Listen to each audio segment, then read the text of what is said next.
ब्रह्ममुरारिसुरार्चितलिङ्गं निर्मलभासितशोभितलिङ्गम् जन्मजदुःखविनाशकलिङ्गं तत्प्रणमामि सदा शिवलिङ्गम् देवमुनिप्रवरार्चितलिङ्गं कामदहन करुणाकरलिङ्गम्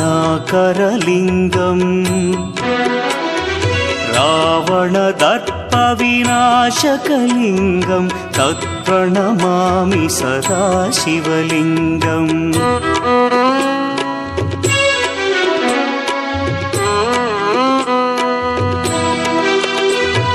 सर्वसुगन्धसुलेपितलिङ्गं बुद्धिविवर्धनकारणलिङ्गं सिद्धसुरासुरवन्द्यलिङ्गम्